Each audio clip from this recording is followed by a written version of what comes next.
They say you never forget your first love. I didn't believe that until I met Noah. It started during my final year of high school. I wasn't the girl people noticed. I kept to myself, sat by the window in class, wrote poems I never shared, and found comfort in routine. Then one morning, he walked into our classroom, a transfer student with messy hair, a guitar case slung over his shoulder, and eyes that carried stories. Noah was everything I wasn't: confident, charming, alive in a way that lit up the room. I expected him to fall into the popular crowd like most did, but he sat beside me. "Hi, I'm Noah," he said with a grin that made my stomach flutter. "You looked like someone worth knowing." I thought he was joking, but he wasn't. We started talking, then laughing, then spending nearly every spare moment together. He'd play his guitar for me behind the old gym, writing little tunes about random things: how I took my tea, or how my nose crinkled when I laughed. He called me poet.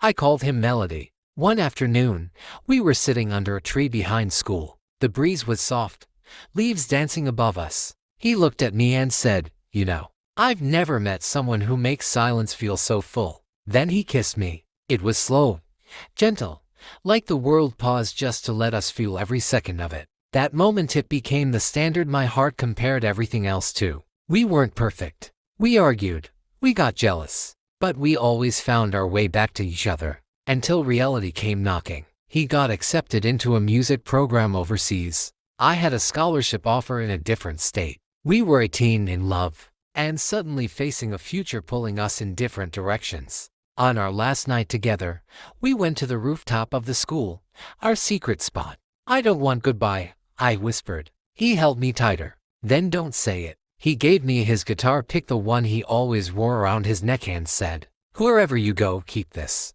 So when you miss me, you'll remember I loved you first." And then he was gone. Time moved on. I tried dating, but nothing felt quite like him. No one looked at me the way Noah did. No one listened like he used to. I buried myself in work, in writing, in trying to grow. But every now and then, I'd feel the guitar pick against my skin and smile through the ache. Years later, I returned to our hometown for a wedding.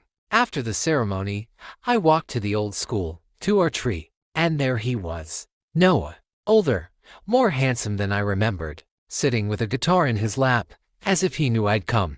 "You kept it," he said, nodding to the pick still on my chain. I never took it off. We didn't need a long explanation. Sometimes, love doesn't need to be rekindled. It just needs time to grow. He played me a song that day, one he said he'd written every year on my birthday. Then he looked at me and whispered, "You were my first love, and you're still my only one."